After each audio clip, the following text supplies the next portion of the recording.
Magsitayo pong lahat at sumabay sa pag-awit ng pambungad na awit.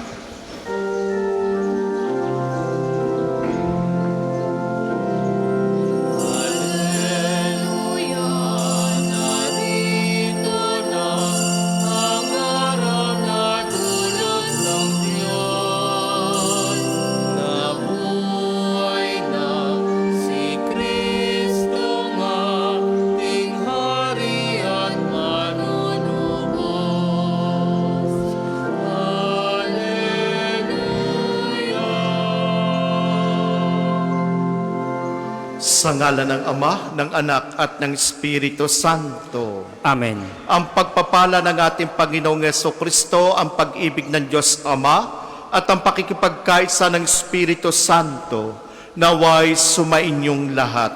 At sumainyo rin.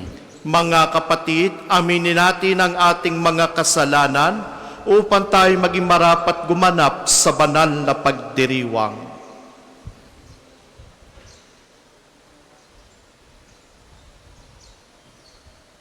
Inaamin ko Sa makapangyarihang Diyos at sa inyo mga kapatid, na lubha akong nagkasala sa isip, sa salita at sa gawa at sa aking pagkukulang. Kaya isinasamo ko sa mahal na Birheng Maria, sa lahat ng mga anghel at mga banal, at sa inyo mga kapatid, na ako'y ipanalangin sa Panginoong ating Diyos. Kaawaan tayo ng makapangyarihan Diyos, patawarin tayo sa ating mga kasalanan, at patnubayan tayo sa buhay na walang hanggan. Amen.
Manalangin tayo.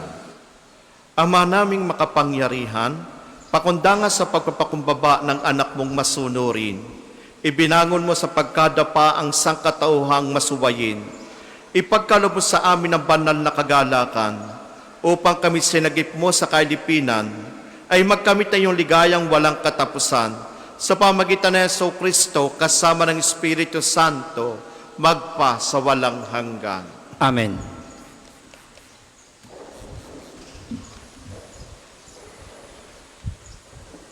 Pagbasa mula sa mga gawa ng mga apostol. Noong mga araw na iyon, nabalitaan ng mga apostol at ng mga kapatid sa buong Judea na tinanggap din ng mga hentil ang salita ng Diyos. Kaya't nang umahon si Pedro sa Jerusalem, siya'y pinuna ng mga kapatid na Hudyo. Nakituloy ka sa mga hentil at nakisalo sa kanila, sabi nila. Kaya't isinaysay sa kanila ni Pedro ang buong pangyayari, buhat sa pasimula. Nasa lungsod ako ng Jope at nanalangin nang magkaroon ako ng pangitain. Mula sa langit ay inihugos sa kinaroroonan ko ang isang tila malaking kumot na nakabitin sa apat na panulukan. Pinagmasdan ko itong mabuti at nakita ko roon ang lahat ng uri ng hayop, lumalakad at gumagapang sa lupa, pati maiilap at mga lumilipad sa himpapawid. At narinig ko ang isang tinig na nagsasabi, "Tumindig ka, Pedro, magpatay ka at kumain." Subalit sinabi ko, hindi ko po magagawa iyon, Panginoon. Hindi ako kumakain ng anumang bagay na itinuturing na marumi o di karapat-dapat. Muli kong narinig ang tinig mula sa langit, "Huwag mong ituring na marumi ang mga nilinis ng Diyos." 3 ulit na nangyari ito at pagkatapos ay binatak na pataas sa langit ang bagay na iyon. Nang sandali ring iyon, dumating sa bahay na tinutuluyan ko ang 3 lalaking sinugo sa akin buhat sa Cesarea. Sinabi sa akin ng Espiritu na huwag akong mag-atubiling sumama sa kanila. Sumama rin sa akin ang 6 na kapatid na ito at pumasok kami sa bahay ni Cornelio. Isinalaysay niya sa amin na nakakita siya ng isang anghel na nakatayo sa loob ng kanyang bahay.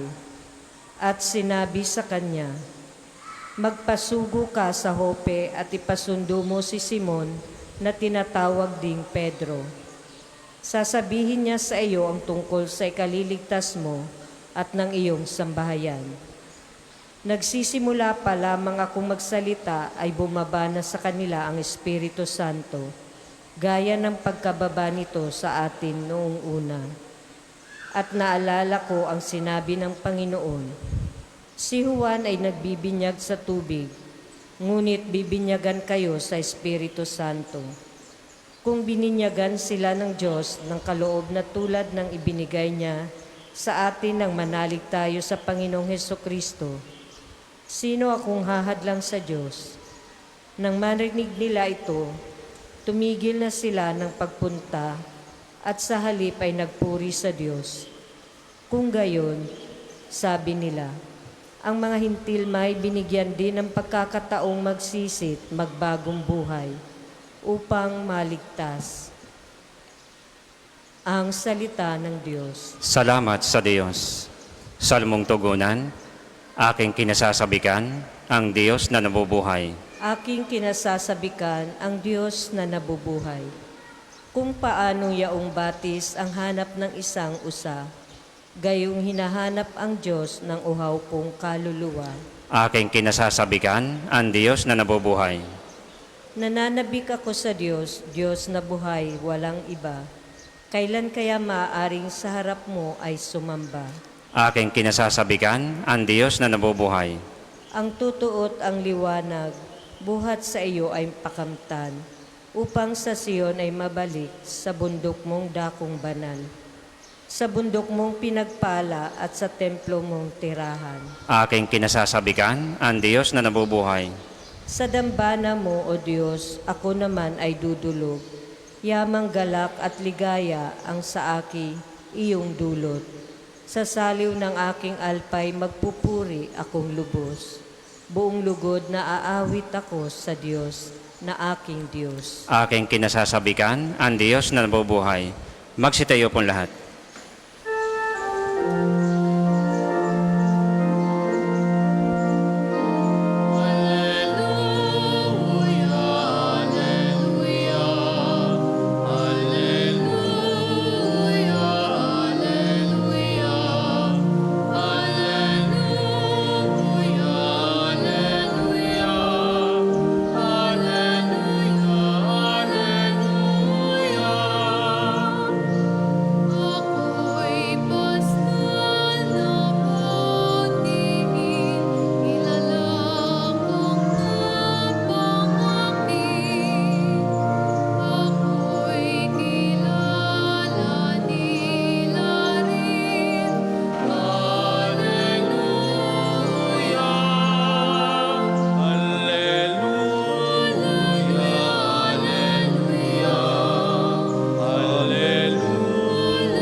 Sumainyo ang Panginoon.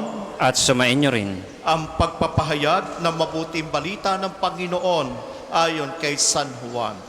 Papuri sa iyo, Panginoon. Noong panahong iyon, sinabi ni Jesus, "Ako ang mabuting pastol." Iniaalay ng mabuting pastol ang kanyang buhay para sa mga tupa. Ang upahan ay tumatakas kapag nakikitang dumarating ang asong gubat. Iniiwan niya ang mga tupa, palibas ay hindi siya pastol at hindi kaya ang mga tupa. Kaya't sinisila ng asong gubat ang mga ito at pinangangalat. Tumatakas siya, palibas ay upahan lamang at walang malasakit sa mga tupa. Ako ang mabuting pastol. Kung paanong nakikilala ko ng Ama at siyang ay nakikilala ko, gayon din naman, nakikilala ko ang aking mga tupa at ako'y namay nakikilala nila. At iniaalay ko ang aking buhay para sa mga tupa. Meron akong ibang tupa na nawala sa kulungang ito. Kinakailangan sila'y alagaan ko rin. Pakikinggan nila ang aking tinig. Sa gayon magiging isa ang kawang at isa ang pastol. Dahil dito'y minamahal ako ng Ama, sapagkat iniaalay ko ang aking buhay upang ito'y kunin kong muli. Walang makakakuha nito sa akin. Kusa ko itong ibinibigay. Meron akong kapangyarihang ibigay ito at kunin uli. Ito ang utos na tinanggap ko sa aking Ama. Mga kapatid, ang mabuting balita ng Panginoon. Pinupuri ka namin, Panginoong Hesukristo.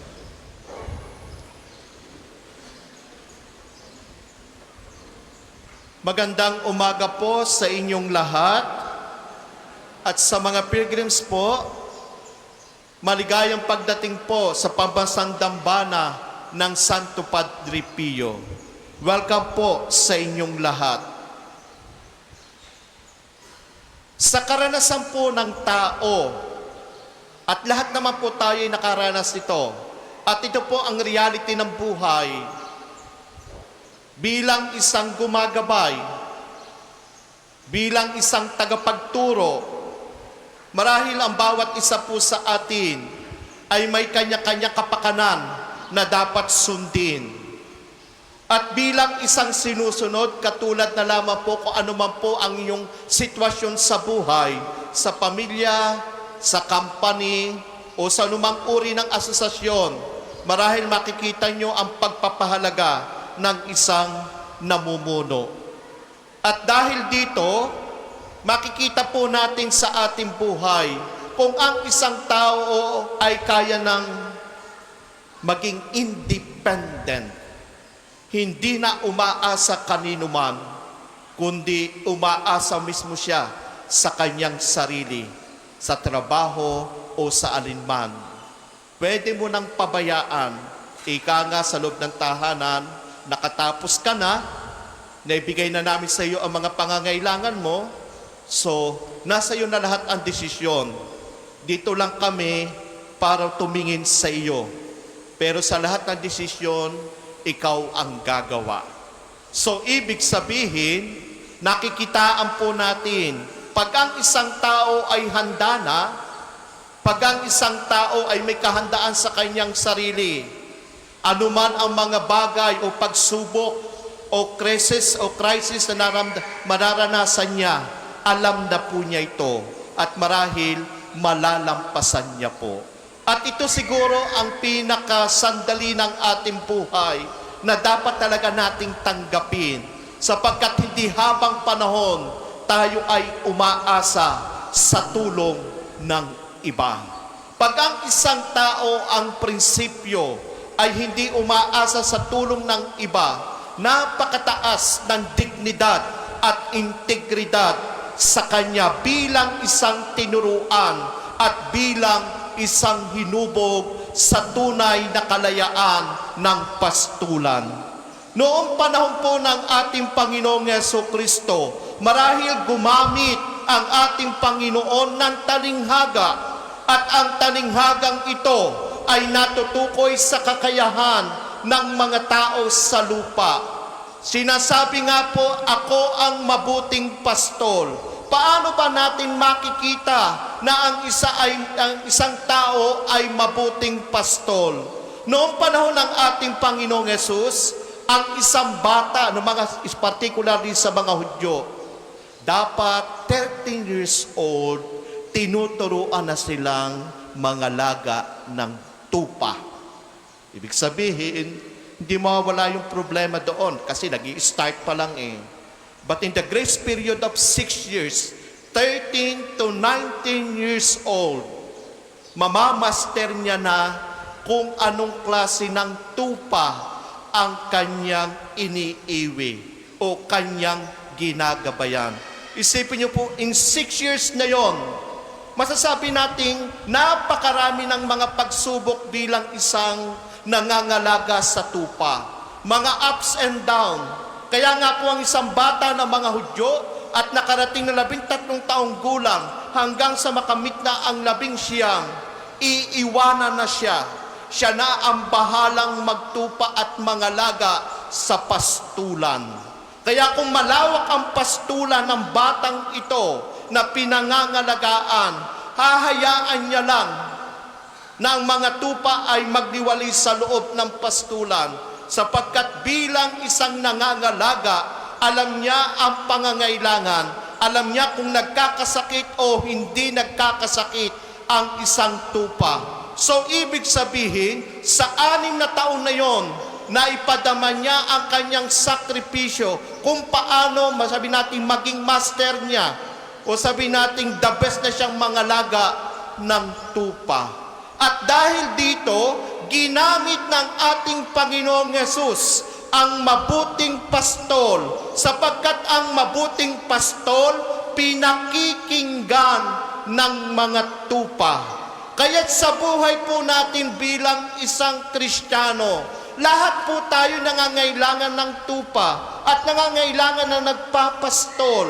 At bilang isang nagpapastol, kailangan talaga natin ng effort. Marami sabi nga po natin, ang training ground po natin ay hindi lamang sa loob ng tahanan.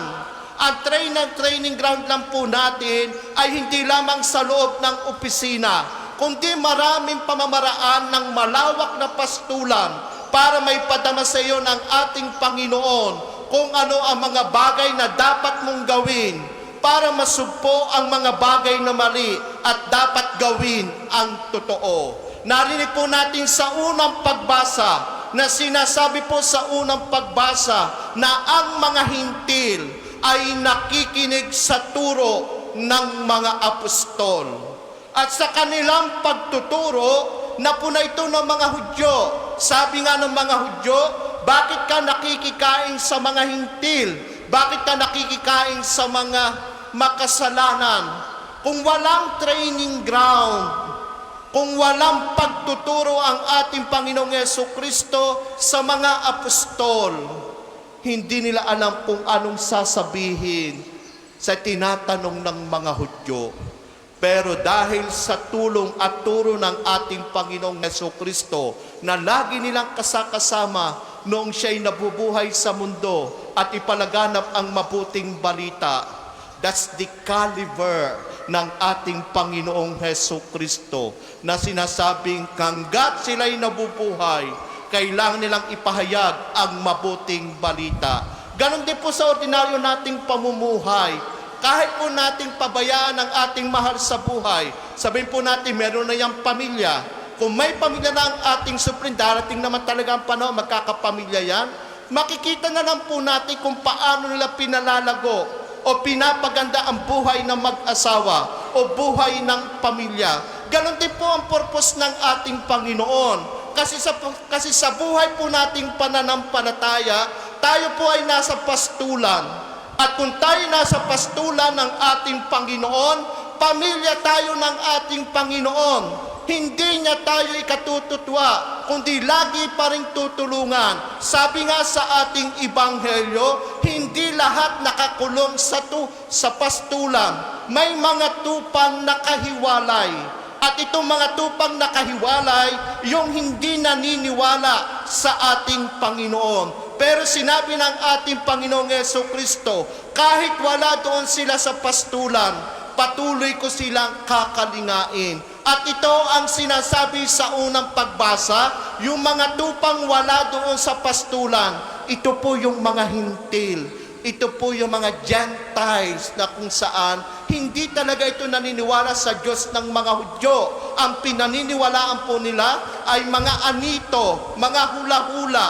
Pero nang dahil sa pagtuturo ng ating Panginoong Jesucristo sa mga apostol, sa mga disipulo, ipinangaral ang pananampalataya, ipinangaral ang muling pagkabuhay ng ating Panginoong Jesucristo, ipinangaral ang kaligtasan ng sangkatauhan. So, ibig sabihin, ang isang mabuting pastol ay mayroong magandang hangarin sa kanyang pinapagpastulan. Kaya nga po sa buhay po natin, ang karanasan at aral kailanman ay hindi pwedeng paghiwalayin, kundi kailangan ito para magkaroon ng katuparan kung ano ang sinasabi ng ating Ebanghelyo sa araw na ito. Kaya sa buhay po natin, bilang sumusunod sa ating Panginoon, sabi nga po, ako ang pintuan, at ang pintuan na ito ay maluwag para sa lahat, lalong-lalo na sa mga taong naliligaw ng landas. Ang pintuan ng ating Panginoon ay napakalawak, hindi po ito makipot. Nagiging makipot sapagkat ayaw nating tanggapin ang katotohanan ng buhay na mayroon po tayo. Kaya sa mga pagkakataon na tayo'y pumapasok sa pintuan na nagpapastol, ipinapalaala sa bawat isa po sa atin, lahat po tayo ay may karanasan na maging magaling at matalino. Hindi lamang sa larangan na meron tayo sa mundo, kundi sa larangan ng ating malalim na pagkilala sa ating Panginoong Jesucristo. Kaya ang bawat isa sa atin ay meron kakayang maging pastol ng ating kapwa, maging pastol ng mga taong nangangailangan ng gabay sa bawat isa sa atin. Kaya kung ang tupa ay nawawala, ano ang ginagawa na nagpapastol? Pinupuntahan, inaamo. Ibig ko pong sabihin, ang isang taong nanghihina at nawawalan ng pag-asa, kinakalinga at kinakausap ng mga taong mayroong sapat na kakayahan para ipadama ang pagmamahal ng Diyos sa kanila. Kaya nga po sa buhay po natin, bilang isang sumusunod sa kalooban ng ating Panginoon, lahat po tayo ay ini-encourage, lahat po tayo ay hinahamon ng ating Panginoon. At ang hamon sa atin ng ating Panginoon ay maging mabuti sa lahat ng ating ginagawa. Dahil lahat ng ating ginagawa, ang pinagmulan po nito ay mula sa salita ng ating Panginoon. Ano man po ang ating ginagawa sa ating buhay, mananatili tayo nasa pastulan ng ating Panginoon. Kaya kung nasa pastulan tayo ng ating Panginoon, huwag po sana tayong titigil. Isipin na maging at home sa pamilya. Maging at home tayo sa ating Panginoon. Maging at home tayo sa ating panalangin. Maging at home tayo sa ating sarili. Sapagkat walang ibang gagawa niyan, kundi ang lahat ng mga taong pinapastulan ng ating Panginoong Jesucristo sa pamamagitan ng kanyang mga salita, sa pamamagitan ng kanyang mga himala, sa pamamagitan ng pagbabalik loob sa ating Panginoon. Kaya't sa buhay po ng ating pakikibaka, sa hamon at layunin ng bawat isa po sa atin, sana po ang bawat isa po sa atin ay may lalim na pagtugon ng pagiging isang pastol. Sabihin po natin, ang mabuting pastol kailanman hindi nawawalan ng pagsubok sa buhay. Bagamat may pagsubok, pero may malawak na lupa para ipadama ng ating Panginoon na hindi ka nag-iisa. Na andyan ang Panginoon para pakinggan ang mga nahihirapan sa buhay. Kaya pasalamat tayo dahil sa biyayang ito, lahat tayo ay binibiyayaan ng ating Panginoon.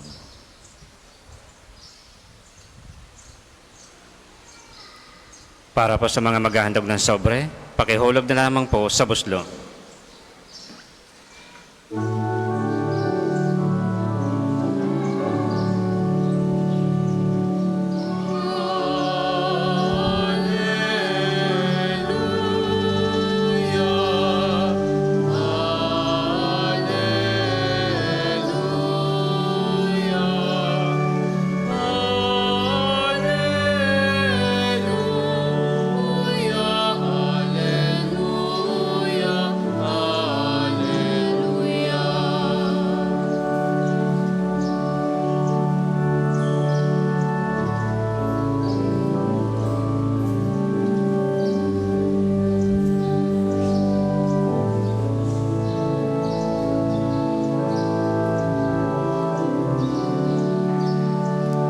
Magsitayo po lahat. Manalangin kayo mga kapatid o papaghahain natin kalugdan ng Diyos, Amang makapangyarihan. Tanggapin nawa ng Panginoon itong paghahain sa iyong mga kamay, sa kapurihan niya at karangalan sa ating kapakinabangan at sa buong sambayanan niyang banal. Manalangin tayo, Ama naming lumikha, tanggapin mo ang mga alay ng iyong sambayanang natutuwa, ang pagkabuhay ng iyong anak na niloob mong aming ikatuwa ngayon, ay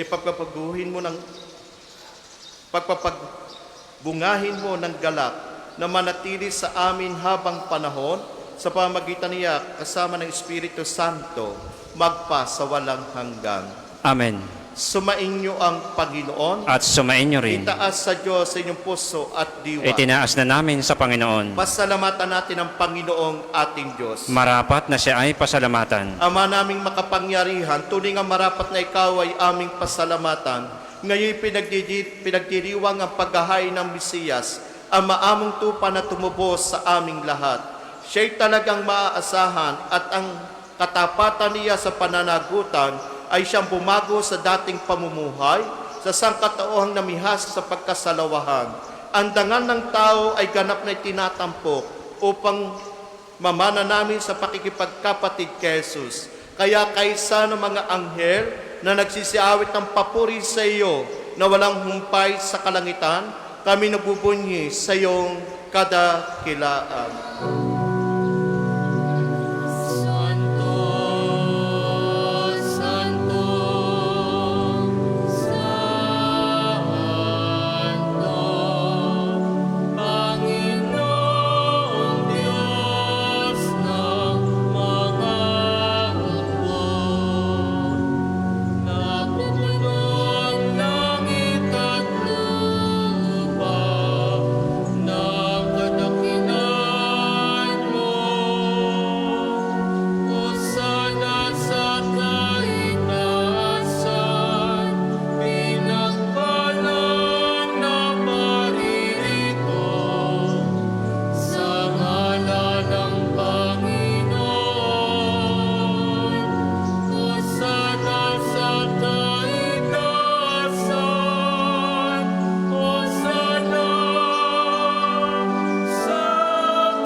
Ama naming banal, ikaw ang bukal ng tanang kabanalan, kahit sa pamagitan ng iyong Espiritu.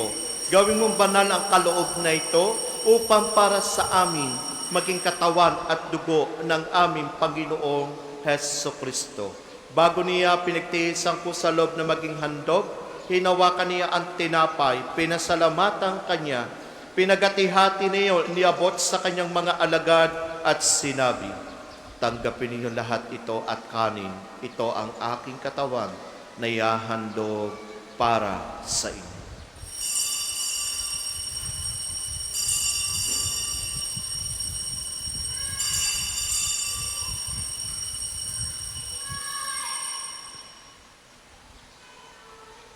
Gayon din naman, noong matapos ang hapunan, hinawakan niya ang kalis, muli kanyang pinasalamatan. Iniabot niya ang kalis sa kanyang mga alagad at sinabi, "Tanggapin ninyo lahat ito at inumin. Ito ang kalis. Ito ang kalis ng aking dugo, ng bago at walang hanggang tipan. Ang aking dugo na ibubuhos para sa inyo at para sa lahat, sa ikapagpapatawad ng mga kasalanan. Gawin niyo ito sa pag-alaala sa akin."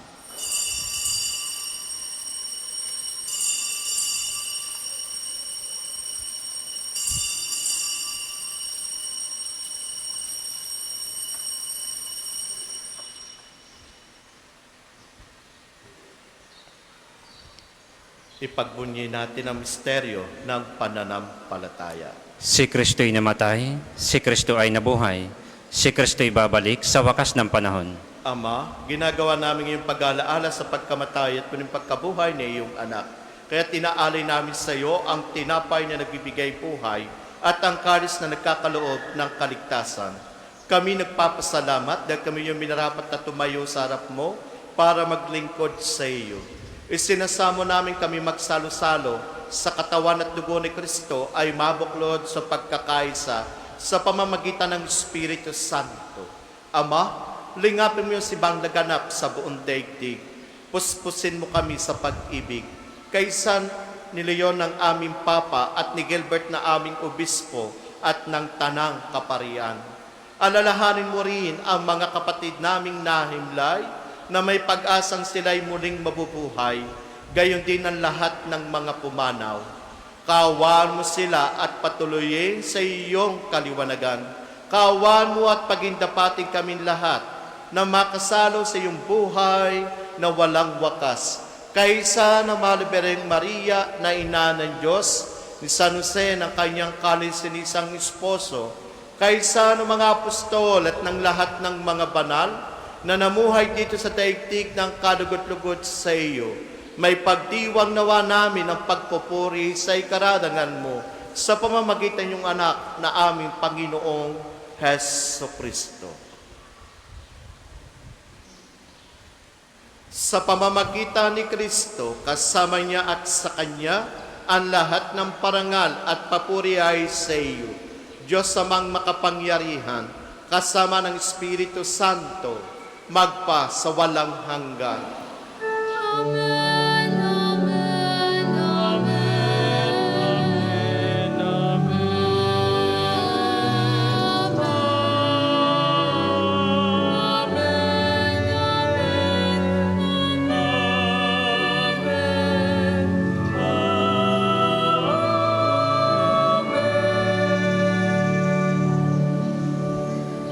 Bilang bayang pinagbuklod ng ating Panginoong Heso Kristo sa kanyang ngalan, awitin natin na lakas loob ang panalangin itinuro sa atin.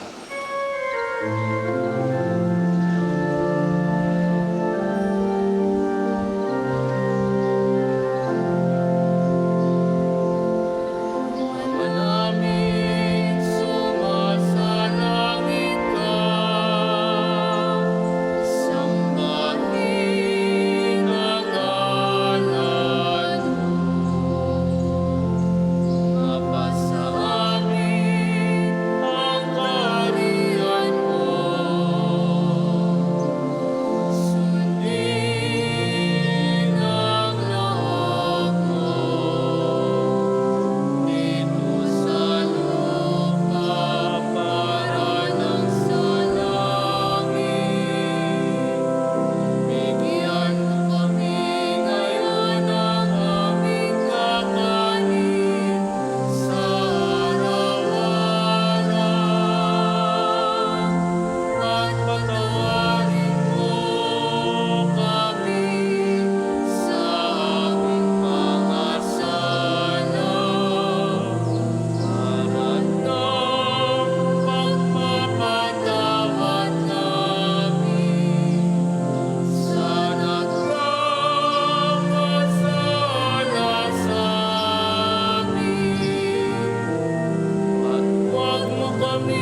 Hinihiling namin kami adya sa lahat ng masama, pagkalooban ng kapayapaan araw-araw, iligtas sa kasalanan at tinayo sa lahat ng kapahamakan, samantalang aming pinananabikan ang dakilang araw na nagpapahayag ng tagapagligtas naming si Heso Kristo.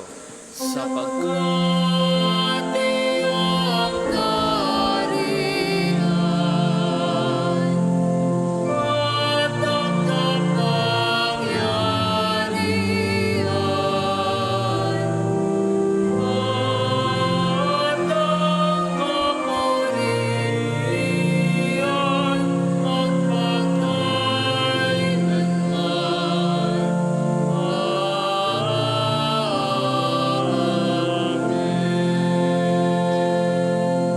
Panginoong Yeso Kristo, sinabi mo sa iyong mga apostol, kapayapaan ang iniiwan ko sa inyo. Ang aking kapayapaan ang ibinibigay ko sa inyo. Tunghayan mo ang aming pananampalataya at huwag ang aming pagkakasala. Pagkalooban mo kami ng kapayapaan at pagkakaisa ayon sa iyong kalooban, kasama ng Espiritu Santo, magpa sa walang hanggan. Amen. Ang kapayapaan ng Panginoon ay laging sumainyo. At sumain niyo rin. Mga kapatid, may ngiti po sa ating mga labi. Magbigayan po kayo ng kapayapaan sa isa't isa. Kapayapaan po sa bawat isa. Kordero ng Diyos na nag-aalis ng mga kasalanan ng sanlibutan, maawa ka sa amin. Kordero ng Diyos na nag-aalis ng mga kasalanan ng sanlibutan, maawa ka sa amin. Kordero ng Diyos na nag-aalis ng mga kasalanan ng sanlibutan, ipagkaloob mo sa amin ang kapayapaan. Kung hindi po kayang lumuhod, ay manatili pong nakatayo ng may paggalang.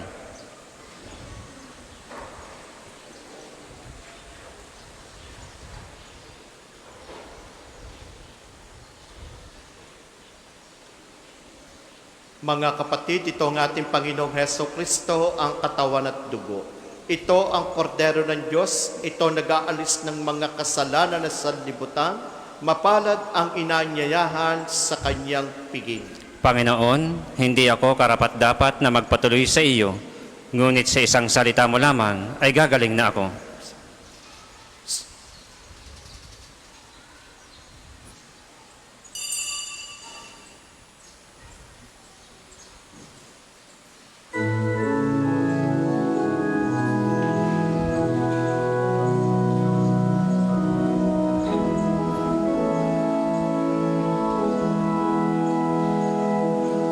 Si Kristo ay tanggapin.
Ang isasagwa pong second collection ay ginagamit sa patuloy na pagpapaunlad ng parokya at pambansang dambana ni Santo Padre Pio at para sa mga pangangailangan ng matatanda at may sakit na mga pari ng Archdiocese ng Lipa. Salamat po sa inyong mga handog.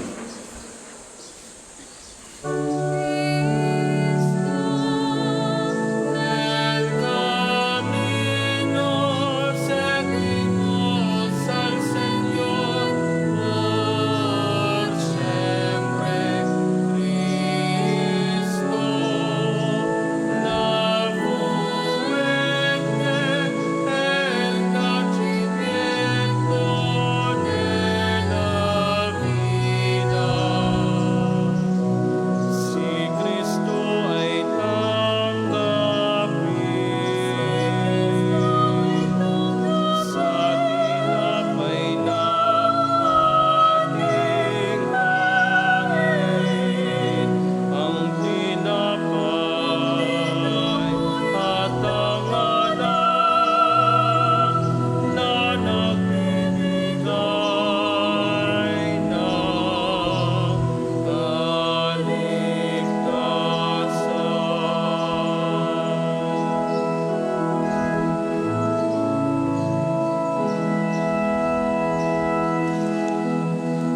Magsitayo po lahat. Manalangin tayo. Ama naming mapagmahal, tunghayan mo at lingapin ang iyong sambayanan na may narapat mong makinabang sa pigi ng pagpangmagpakailanman. Ipagkaloob mo kami maluwalhating makarating sa pagkabuhay na magtatampok sa amin sa iyong piling. Sa pamagitan ni Jesucristo kasama ng Espiritu Santo, magpa sa walang hanggan. Amen. Panalangin ng pagtitiwala kay Santo Padre Pio. Padre Pio, taga Pietrelcina, Monghing Banal, Pintakasing Santo ng milenyong kasalukuyan, gabay namin sa pagtahak sa landasing makalangit, takbuhan sa pangangailangan, huwaran ng pagtitiis. Sa iyo namin inilalapit aming mga kagipitan, sa iyo po'y binibilin kalusugan at kabuhayan. Banggitin ng tahimik ang mga personal na kahiningan.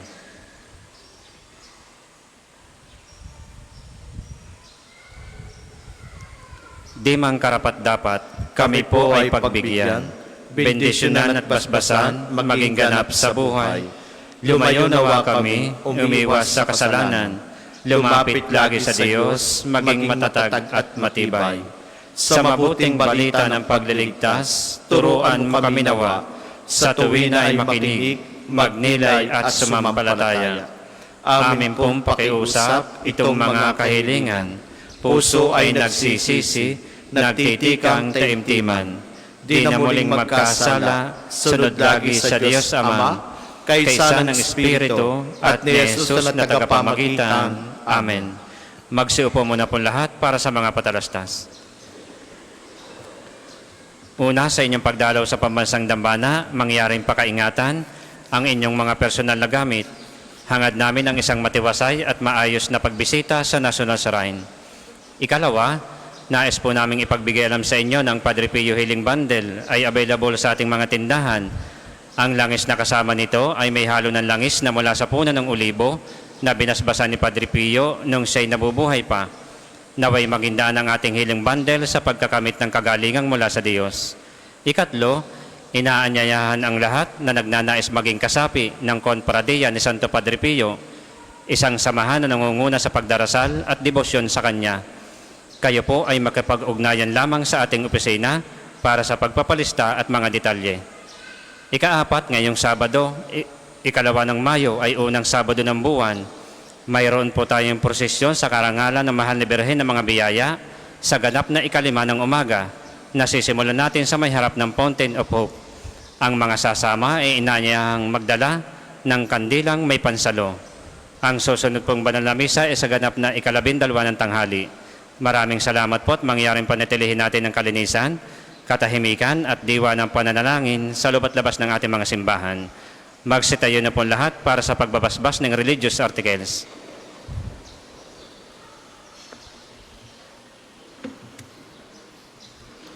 Mga kapatid, manalangin tayo sa Diyos sa mga makapangyarihan upang tayo maging kawangis ni Kristo sa taimtim na pagdalangin sa tulong ng mga larawan at dasalan.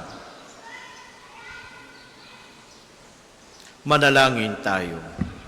O Diyos, Ikaw ang bukal ng lahat ng pagpapala at biyaya.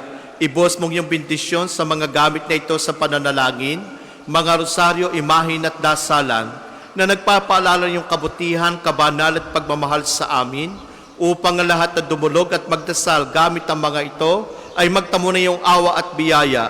Loobin mong tularan namin ang kabanalan at aral ni Kristo at ng mga santo, magpa sa walang hanggan. Amen. Ama namin, sumasalangit ka, sambahin ang ngalan mo, mapasa amin ang kaharian mo, sundin ang loob mo dito sa lupa para nang sa langit. Bigyan mo kami ngayon ng aming kakanin sa araw-araw at patawarin mo kami sa aming mga sala para nang pagpapatawad namin sa nagkakasala sa amin.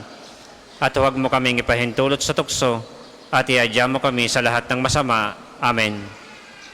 Aba, Ginoong Maria, napupuno ka ng grasya, ang Panginoong Diyos ay sumasa iyo. Bukod kang pinagpala sa babaeng lahat at pinagpala naman ang iyong anak na si Jesus. Santa Maria, Ina ng Diyos, ipanalangin mo kaming makasalanan ngayon at kung kami mamatay. Amen. Ama namin, sumasalangit ka, sambahin ang ngalan mo, mapasa amin ang kaharian mo, sundin ang loob mo dito sa lupa para nang sa langit. Bigyan mo kami ngayon ng aming kakanin sa araw-araw at patawarin mo kami sa aming mga sala para nang pagpapatawad namin sa nagkakasala sa amin.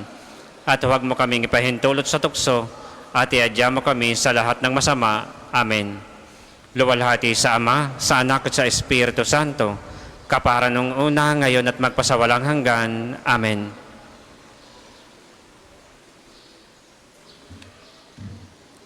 Sumainyo ang Panginoon At sumainyo rin. at pagpalain kay lahat na makapangyarihan Diyos kasama ng inyong pamilya, ang Ama at ang Anak at Espiritu Santo.